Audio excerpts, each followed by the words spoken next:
Pardon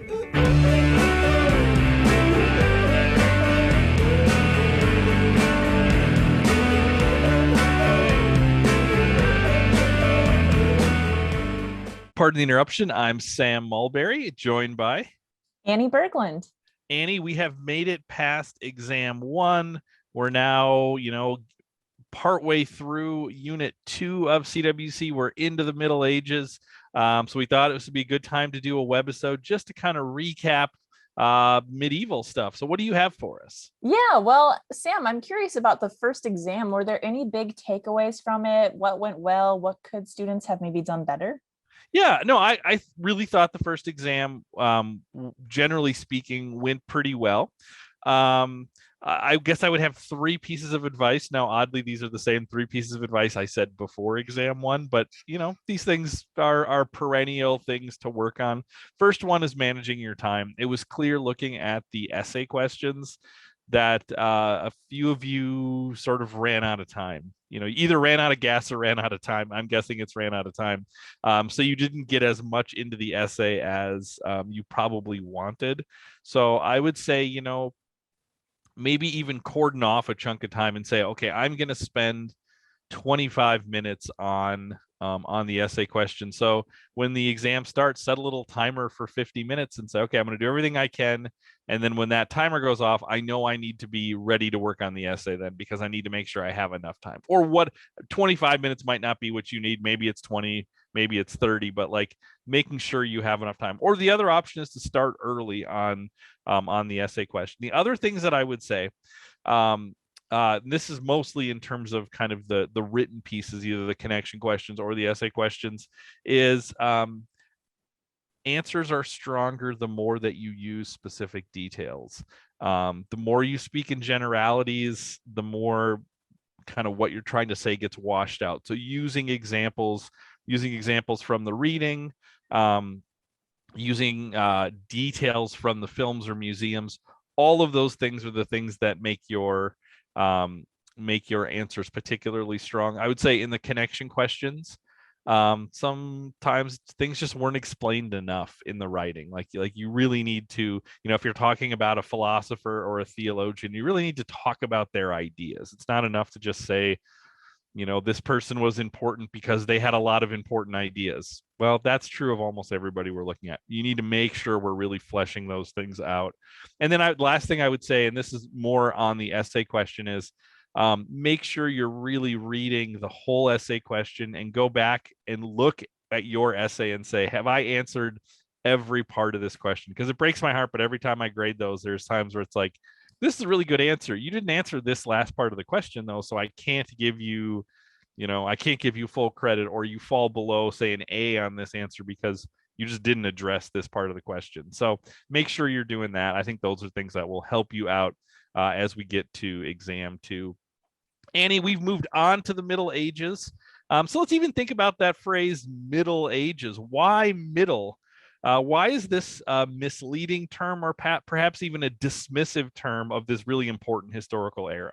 Yeah, so it's called middle because obviously people coming after the Middle Ages decided that this was a middle period. So it's between 2 big periods of time, both of which you'll learn in CWC. The first one you already did. So you had the classical era, you had ancient Rome and ancient Greece. And that takes us up until about 476 CE or somewhere around there, however you want to define the end of Rome, the fall of Rome.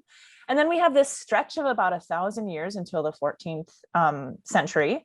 And in the 14th century, we start seeing the birth of the Renaissance. So what the Middle Ages is the middle period between the classical, ancient Greece, ancient Roman period and the Renaissance. And the people who named this time, or who coined the term, came after the Middle Ages, and largely it came from this negative perspective of the Middle Ages.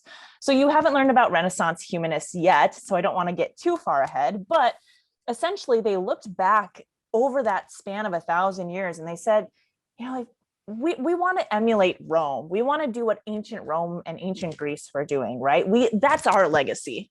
And so they saw the Middle Ages as kind of this dark, stagnant, maybe insignificant time period, like a lack of progress kind of in every way, like economics, politics, philosophy. That's kind of what the term Middle Ages implies, right? And so, and to some extent, some of that's true, right? Like we have this period of time where, it's not marked with as big of what we would see as progress as the Renaissance or scientific revolution or the Enlightenment, but I think it is misleading because there is so much that happens in that 1,000-year time, right? So you have these great cultural achievements. You have this new period of habitation, of order, reliability coming out of a really devastating time period of the fall of Rome, right? So you have growing prosperity. You have monks like Francis, like Benedict, who are creating order in society, and also hubs for helping the poor. You have the 13th century, that's kind of like the height of the Middle Ages, which is a time of flourishing in the medieval world. You could go to hear someone like Francis of Assisi giving a talk at a big Gothic, or at a university in Paris, right? You have these Gothic cathedrals that are being built that are glorious and beautiful. You have a medieval warming period. So like there's more food and there's more nutrients available and more caloric intake, and like life, like that's better for life expectancy and productivity. And then you have scholasticism, this blending of philosophy and religion. So there's really so much happening in the medieval ages. And with all these great achievements, you also have these really low times too, especially coming towards the end of the Middle Ages. You have war, plague, you have corruption in the political realm and the religious realm. And we'll probably talk about that in the next unit. But what I advise students to do is to not really think of the Middle Ages as this stagnant, boring period of time for 1,000 years. I know when I came into CWC, I was like, oh, I'm going to just... I have no interest in this time. And now, having taught CWC for so long, I realize really the cultural richness of the time period. So that's my case for studying the Middle Ages. So throughout his textbook, Sam, Bachman treats the experience of Muslims as a part of the history of the West. And Muslims are a really important part of the Middle Ages as well. So is this appropriate? Is Islam really part of Western culture during the Middle Ages? I think it's a really good question. Yes, Islam is part of Western culture in the Middle Ages because there is this intersection. There are elements of medieval European culture that are going to be deeply impacted by Islam. Now, that doesn't mean Islam is Western. Maybe that's the first question we can look at is Islam a Western religion? Well, it's not, but I think it's important to note that Islamic culture, especially what we would think of as medieval Islamic culture, is one of the inheritors of this classical Greco-Roman tradition that we looked at in Unit 1. If we think about the old Roman Empire, right, kind of encircling the Mediterranean world, that is a world that is affected by Roman culture, by Hellenistic Greek culture. And as the empire collapses, right, we get kind of three inheritors of that tradition. You get in the East, you get the Byzantine Empire, right? So you get, centered around Constantinople, this kind of remnant of the old empire that lasts, right? So they obviously inherit this classical tradition. We're looking at, in this course, we're focusing on the West, and they lose a lot of that Western culture, but they also, that stuff kind of lives on, that classical culture. Now, if we think about Islam, it's going to start in the Arabian Peninsula, but they're going to conquer all through North Africa and up into Spain, which is also a huge chunk of the old Roman Empire. And think about Unit 1, how much time we spent in North Africa, whether it's Augustine or Tertullian or Perpetua or Anthony, right? All of this ancient Roman stuff is happening in Roman North Africa. So as Islam conquers that, they are conquering a Hellenized world, and they're inheriting elements of that culture, especially in terms of philosophy, science, mathematics. A lot of those, the kind of intellectual tradition of especially the Greeks, get inherited by Islamic culture and flourish. I mean, Islam is really the hotbed of intellectual progress in the Middle Ages. I mean, we'll celebrate someone like Thomas Aquinas, and Aquinas is this monumental mind, this monumental figure. But Aquinas sees himself as standing on the shoulders of the giants who came before him, and some of those giants are Islamic thinkers, like people like Averroes. So Islam is not a Western religion or a Western culture, but it is impacted by those same roots that are going to impact Western Europe. And then it's going to definitely play a role in that story. We have this interaction in places like medieval Spain, but even someone like Aquinas studying the works of Islamic scholastic philosophers, thinkers like that, but then also tensions between these things. I mean, we see Francis of Assisi, one of his dreams is to go to Egypt and preach to the Sultan of the Islamic Empire there, trying to convert him to Christianity. And we also get the Crusades, which is the series of military conflicts between the sort of Islamic Empire and Christendom, right? And that's going to mark the relationship between those things. So Islam is definitely a major part of the medieval story. Annie, one of the words that I mentioned just there was Christendom, right? It's one of the pillars of medieval Western culture. What is Christendom? What do we mean when we talk about that? And do you think it's entirely disappeared from Western culture, this notion of Christendom? Good question. So Christendom is one of the biggest terms that you should know for this second unit. There's a cutesy way of remembering what Christendom means. It's literally Christ's kingdom on earth, right? Christ and kingdom kind of mushed together in one. But what that actually means is it's important, again, to break these terms down, right? Instead of in your tests just saying Christ's kingdom on earth, what does that mean? So it's a Christian political state of the Holy Roman Empire. And this is a marked difference from how we've seen society interact with Christianity before, right? Especially in the time of the early church, but even in the beginning of the Middle Ages as well. So in Christendom, there's, I guess, 4 characteristics or maybe 4 main points I want to make. So the first is the two swords theory. This is really important for understanding how Christendom, kind of the practicality of Christendom, right? So there's 2 functions, there's 2 groups in this ideology. There's the religious or the sacred leaders, and then there's the secular leaders. And they have 2 different functions. So religious leaders tend to people's spiritual needs, and secular leaders tend to like everything else, right? You as citizens, you as people in the government, how the state functions, how the state maintains peace within itself. And the idea is that you have these 2 swords and they're constantly working together or functioning as one. And so they complement each other. Like the work of the church, the work of religious leaders complements the work of secular leaders. And so society in the medieval world, in Christendom, it's built first and foremost on religion, but politics comes right alongside of it, right?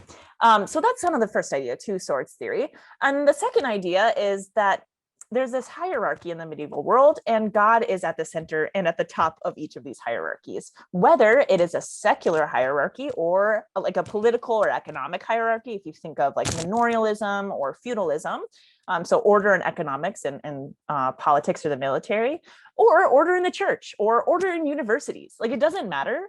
At the top of each one of these pyramids, these hierarchies, is God. Right? And God has created society to function in these top-down order. And so everything is ordained by him.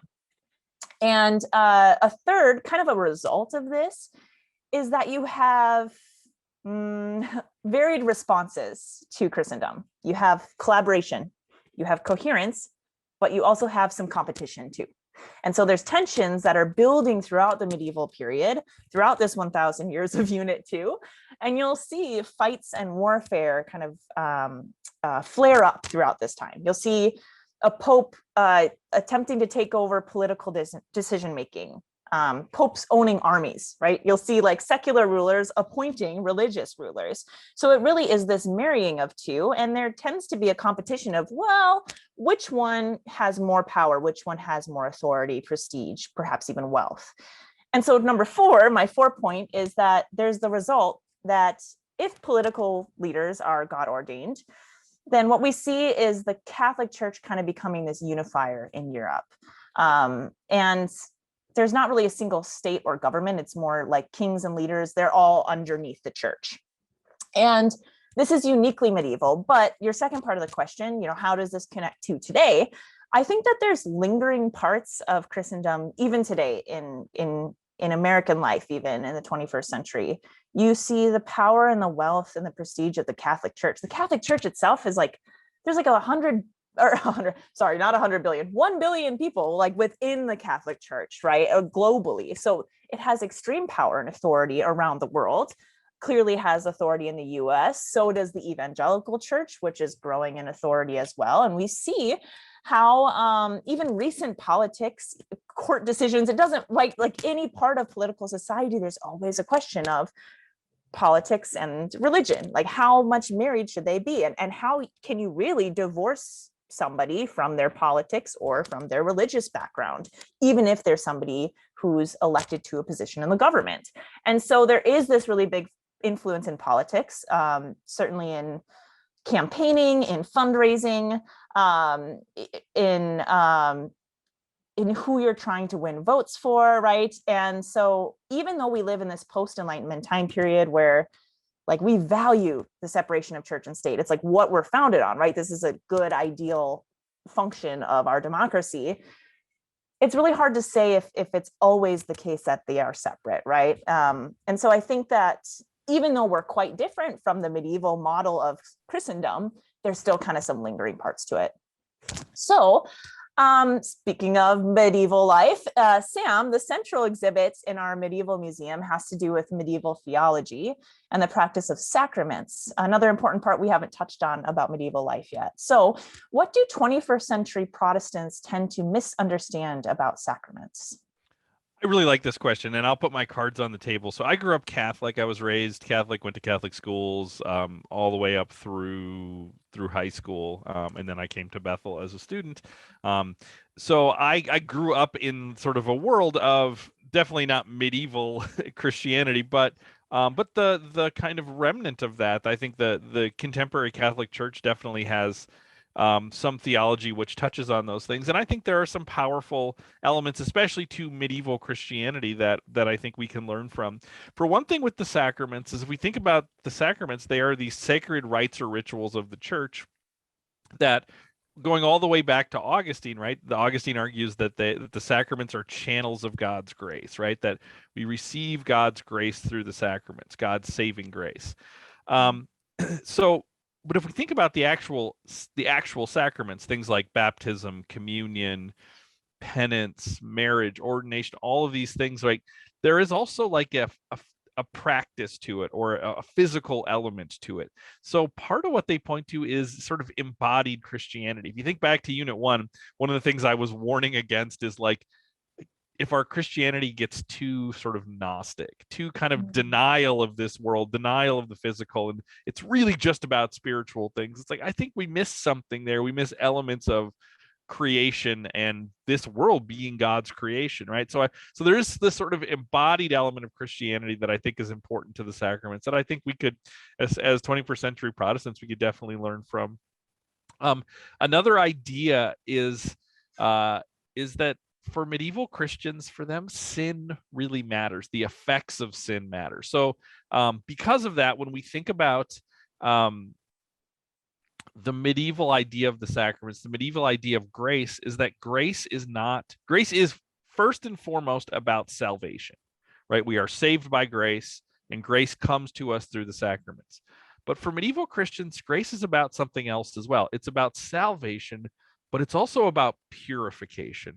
It's also about this idea that when we sin, like, it has an effect on us. And through God's grace saves us and justifies us in final judgment, but it also helps to purify us. It also helps us to kind of deal with the effects of sin in our lives. I mean, if I sin against someone, it affects that relationship, right? So I think that's a big piece of, when we think about the sacraments, think about it that way. I think sometimes as 21st century Protestant Christians, we tend to think about Christianity is all about salvation, but it's about these other things too. And I think medievals are tapped into that pretty well. Mm-hmm. So we'll probably touch more on this as we get into segment 2. In segment 2, we're going to play another game of Make the Case. We're going to debate some big questions coming out of the Middle Ages. So we will be back in just a few seconds to play Make the Case. Welcome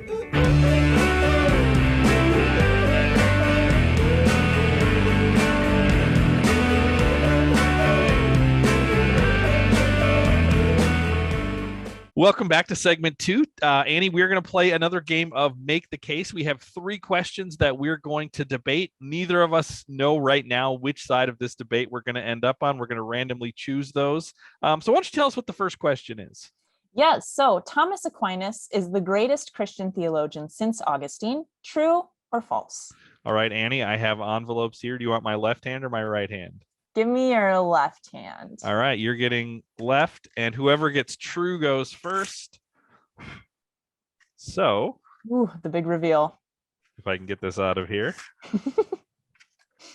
you get false. Ooh, okay. All right, so I will go first and argue that Thomas Aquinas is the greatest theologian since Augustine. So one of the big differences between Aquinas and Augustine is kind of their view of human reason, right? Augustine is far more Platonic in his thinking, right? He sees the gospel when he reads the Platonists, right? And this leads, as one of our colleagues in the philosophy department, Dan Yim, talks about the fact that this leaves Augustine a little more pessimistic about human reason without God's grace already involved, right? That Aquinas or Augustine really focuses on the effects of sin on us, right? And that how even our human reason is broken until God works his grace in us. Now, Aquinas is less Platonic and far more Aristotelian. Which means he's more focused on this world. I feel like I keep getting Aristotle things, right? He's all about kind of embodied Christianity, sort of more of a celebration of this world and God's creation. So Aquinas thinks human reason is a pretty powerful thing, and that ends up shaping his theology, because this question ultimately is about theology, right? So he thinks human reason can teach us a lot, and because he thinks human reason is tapping into learning from God's creation, Aquinas is going to argue along with Averroes that all truth is God's truth, right? So if you come to anything that's true, even if you're not looking at the Bible, but you're just using your reason and looking at the world around us, that you can come to real understanding, real truth, because that truth belongs to God. If you're using your reason, which comes from God, to study the world around you, which was created by God, any truth you come to is God's truth. Now, what's important about this is that Aquinas is going to say, okay, so we get those truths from the world around us, and then we add to it the truth we know through Scripture. This idea that faith perfects reason. So we start with what we know through reason, and we get good truth. Then we add into it what we know through the Scriptures, through God's special revelation, and that adds on to that good truth we know through reason and gives us a more complete truth, a more perfect truth. Faith perfects reason. Faith perfects the work that reason begins. Now, this ends up shaping his theology a great deal. Aquinas is, to this day, the most important theologian to the Catholic Church. Now, you said in segment 1 that the single largest group of Christians in the world are, to this day, are Catholics. There's over 1 billion Catholics in the world, which is more than all the Protestants in the world, right? That is a huge group of people, and he is perhaps the most important theologian for that group of people, but he's also important to Protestant theologians as well. If you're studying theology, you're studying Aquinas, right?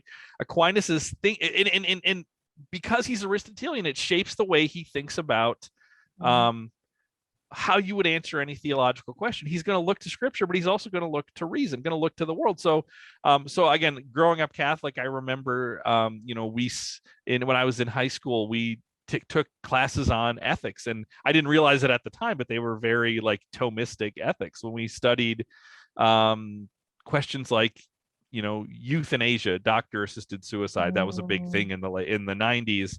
That was a big sort of ethical, moral question. We looked at abortion, right? Aquinas is going to look at those things in terms of what is the purpose of God's creation? What is the purpose of God's life? What is the purpose of sex? And he's going to use those things to end up getting to answers to questions that the Bible may not directly address, but he's going to be looking to God's creation, the physical world, to do that. So I think Aquinas is, picking up that Aristotelian thread ends up shaping a lot of how even Protestant Christians think about some of those questions. So such a monumental figure. He writes about just about everything. So he kind of covers the gambit there. So I'm going to say most important theologian since Augustine. Annie, make your case that I'm wrong.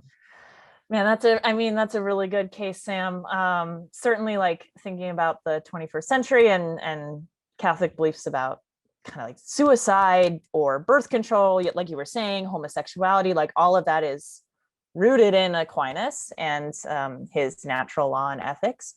But like that, I think it's also a product of its time, right? And we start to see more and more within Catholicism and outside of Catholicism, Christians hotly debating these ideas that for so long had kind of just been standard.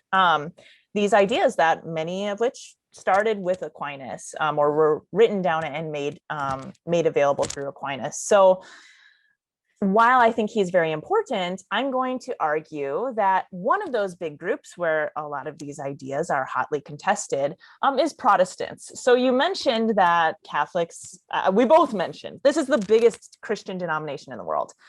Protestants are right underneath, just a matter of a couple 100 million here or there, right? Like I think maybe close to 1 billion Protestants. I think they're worldwide. an eyelash below 1 billion. Yeah. Yeah, like it's a hair, right? Super close.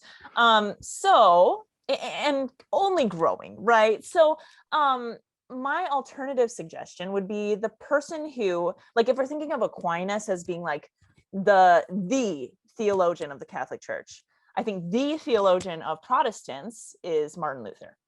So I would argue, and this is somebody that students have not come across yet within this class, but I'm certain that most students have come across him within your religious backgrounds or within your educational upbringing, whether you are Catholic or Protestant or somewhere in between, something else. Generally, people know of Martin Luther more than you think even Aquinas, especially if you're outside of the faith. Like Martin Luther is hugely important for the 1 billion Protestants today. And he's also quite different from Aquinas, right? Like, so for example, he rejects this idea of medieval scholasticism. And instead he says like the foundation of all of his arguments is this idea of sola scriptura, right? This idea that my ultimate authority is first and foremost found in scripture. And that's where I'm going to look for finding truth, right? And it's there and available to me. And what this looks like is like a new kind of personal intellectual pursuit of scripture that comes alongside of his idea of the priesthood of all believers, right? So this like leveling out of hierarchy within the church and saying like, I should read and understand scripture for myself.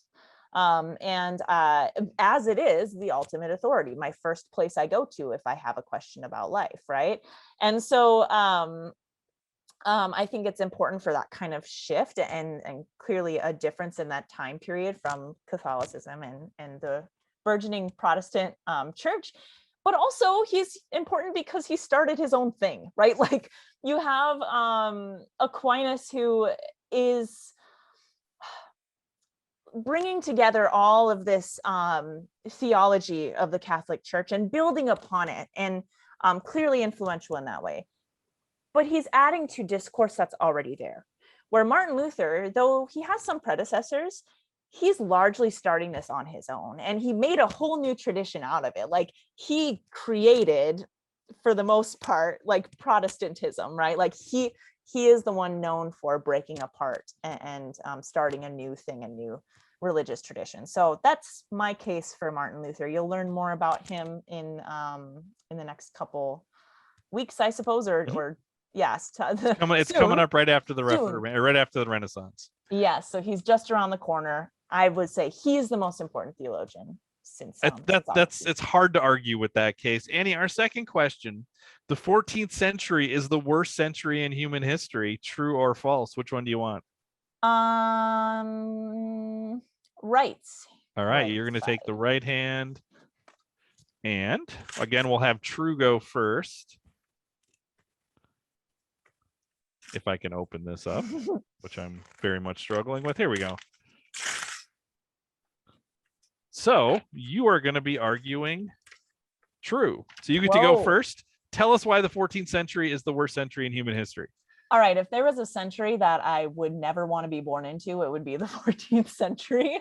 So we talk about this height of cultural flourishing in the medieval world in the high Middle Ages, and it comes to like a crashing halt in the 14th century. We describe it in this class as a time of turbulence or as a time of homelessness. So this idea that you don't have a roof over your head, everything underneath you, everything that you had imagined to bring you stability and comfort and safety is pulled out from under you, and you're living in this time of having no roof over your head. And so that's what the late Middle Ages is. And really the 14th century is the beginning of the end of the Middle Ages. Like this is what brings us into the Renaissance period. So we have this ending of 1,000 years of the Middle Ages at this time. So some of the things that are terrible about the 14th century, you have the little ice age in the 1350s. You have this like global cooling. The winter is really long, the harvest season is really short. Famine occurs, but it's not just famine. Like think of it like people resorting to cannibalism, right? Like truly horrific. There is no food. You have plagues, like living in the time of a pandemic right now, but having the luxury of vaccines and the science that we have now, it was nowhere near that in the medieval world. And so you have like up to half of the population in the West. And really it's a global pandemic, right? Like it did spread throughout the world as we know it at that time. And so the Black Death starts in Sicily, spreads elsewhere. It's a 3 to 4 year period, but like continues to rise up throughout in little bits and pieces. And kind of strains over the centuries, and it's truly horrendous. So you have plague, you have famine, and you also have war, and you have like the church and religious corruption and upheaval, right? So things like the Great Schism, where you can't, where people are insecure about where they stand in the eyes of God, where they stand in salvation, because you have the people that you believe to be your rulers, saying that, like I'm the Pope or a new Pope. You have 2 popes, you have 3 popes. Like the Great Schism of the West really says a lot about salvation at that time, and the idea that like if salvation truly comes from the Pope and from the religious hierarchy, if I'm following the wrong one, am I saved, right? So there's a lot of insecurities there. And I think I hit all the main points. Did I hit all the main points, Sam? It's a really terrible time to be alive. It's a pretty good case for that being the worst century. I'm going to argue that even worse than the 14th century is the 20th century. Ooh, so, we lived that. I was going to say, you and I both, I lived 23 years in the 20th century. You lived 9 years in the 20th century. We probably lived in some of the better years of the 20th century. So when you think about the 20th century, what do we have? You talked about warfare, and yes, the 100 Years' War, that's a pretty big deal. In the 20th century, we had, it kind of kicks off in 1914 with the First World War. Which is a world war, but it's a war that comes after about 2 centuries of industrial revolution. So it is a mechanized war. You have new machines built to slaughter people, like the machine gun, like the tank, like modern artillery. You start to get airplanes, things like this. So massive death in the First World War, and we get genocide. We get the Armenian genocide coming out of the First World War. That's followed up, about 10 years, or that's followed up directly with a global pandemic known as the, which comes to be known as the Spanish flu, right? So that kills, as many people as the war does globally. So it has its own pandemic, not to the level of the Black Death. I will give the 14th century, the Black Death is pretty bad. And so that wins the pandemic war. I will give them that. But about 10 years after the First World War, we have global economic crisis in a worldwide depression, economic depression, followed up by the Second World War, which is even more of an industrial, mechanized war. And along with that, we get the Holocaust, right? We get even more genocide, right? And the Second World War culminates in the unleashing of the worst, most destructive, most deadly weapon that human beings have ever created. And not only the creation of it, but the use of it twice by the US and Japan in Hiroshima and Nagasaki with the advent of nuclear weapons, right? Coming out of that, then, we have about 40 years of Cold War. Of battle of fundamental political ideologies between the East and the West, between sort of democracy, capitalism, and communism, and that leads to ongoing wars, more genocides, more wars and military actions, and the constant threat of the end of the world, where both of these global superpowers have the power to destroy the world. This is the world I grew up in the last throes of this in the 1980s, but I grew up, really thinking, okay, at any moment, anything could snap and this whole world could end.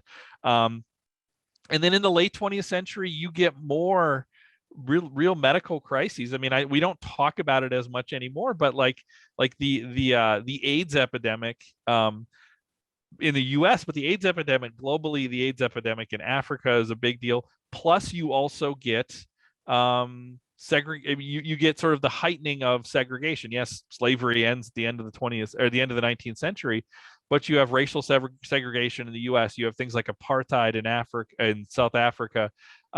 It's pretty bad. I mean, if humanity was holding up, a century to say this is us at our best, we're probably not going to hold up the 20th century. The 20th century, there's a lot of death and destruction there. So my case is 20th century, I will put up as worse than the 14th century. All right, Andy, last question.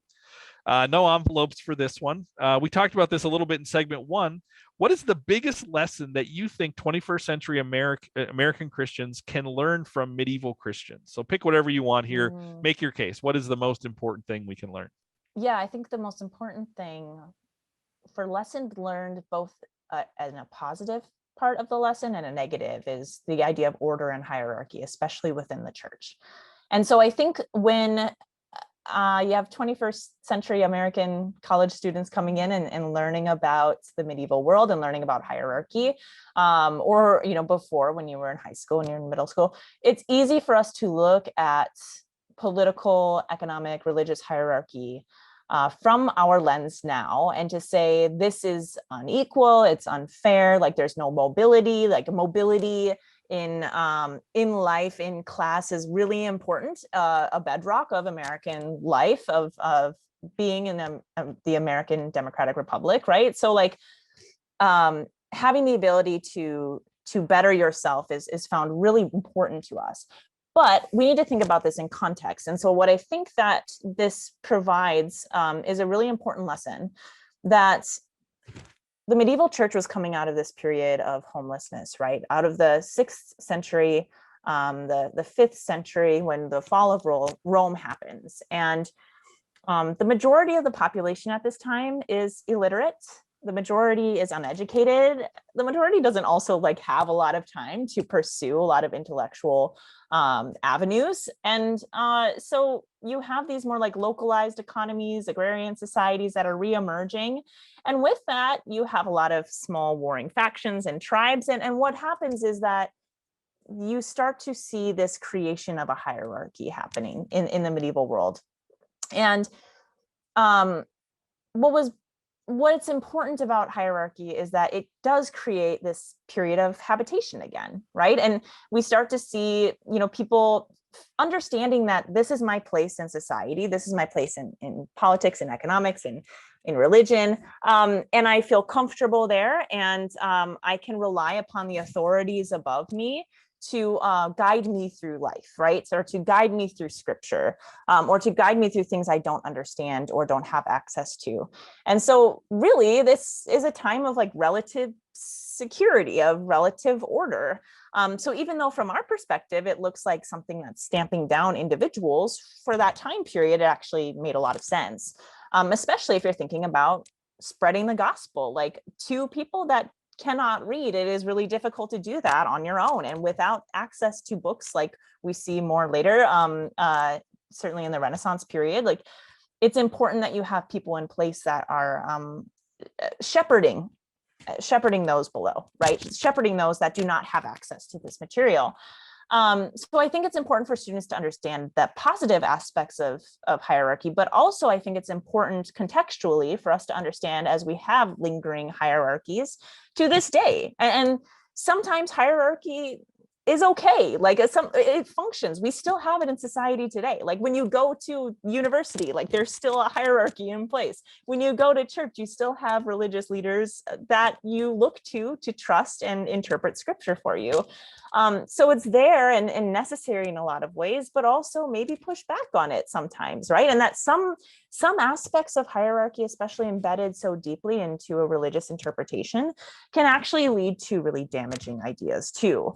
And we see that with the first person you studied in this class, MLK, this tension that exists between, like, order and authority, and am I able to disturb peace, or am I able to disturb this longstanding tradition or authority to expose injustice? And, like, if you think about someone like Aquinas, would he approve of something like that? Or would he want us to stand in line? Would he want us to hearken back to our authority figures or our traditions in order to find truth and to not step out of those boundaries? So, like, it's an important question to ask, I think, back then, but also today. And so, yes, I would say probably hierarchy and order are some of the biggest things for students to come out understanding in Unit 2. Sam, what's yours? I would say the biggest lesson we can learn as 21st century American Christians from the Middle Ages is this notion that the veil between this world and the world to come is permeable.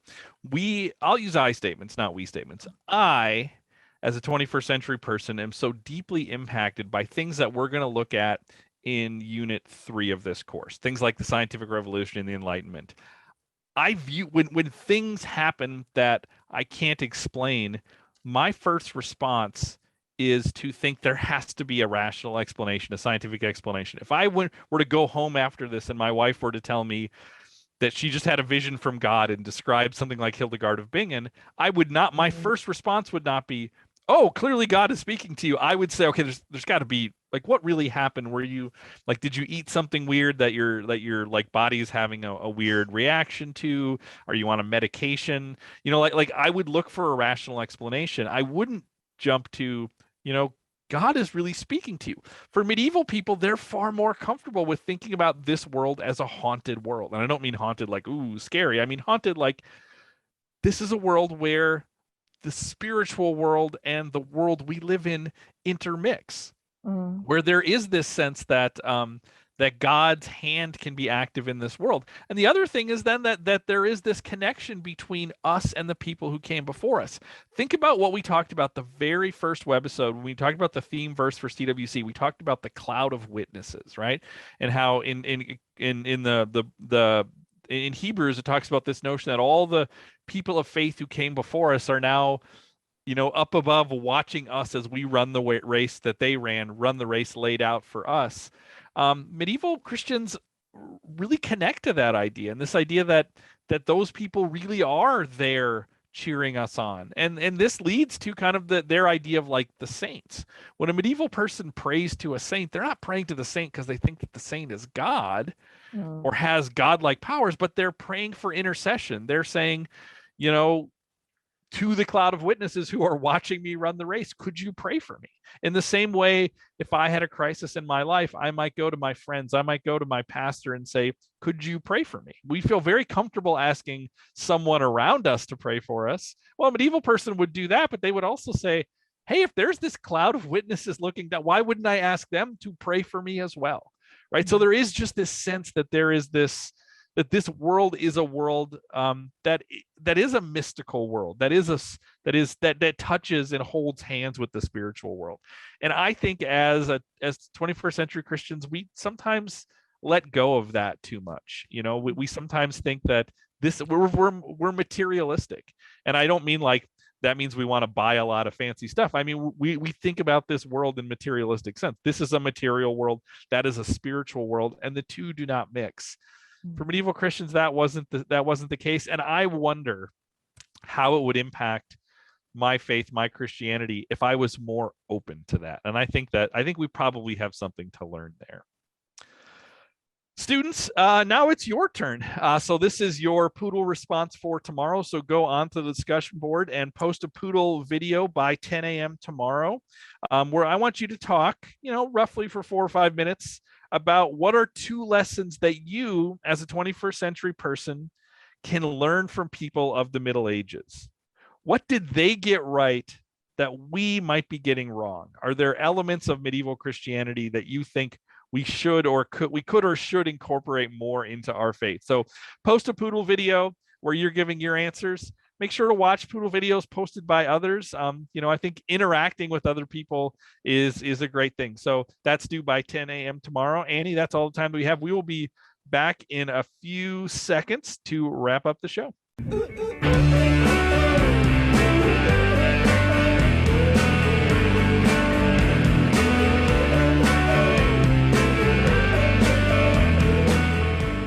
All right, everyone, we're back with happy time.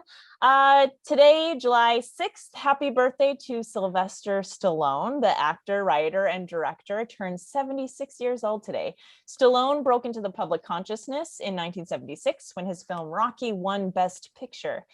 In total, not counting the 2 Creed movies, there have been 6 Rocky movies. Sam, how do you rank the Rocky movies? I recently, with my kids, watched all of these movies, so they're oddly very present to me. I have kind of potentially controversial ratings because I like the movies that are fun to watch more than the ones that are serious.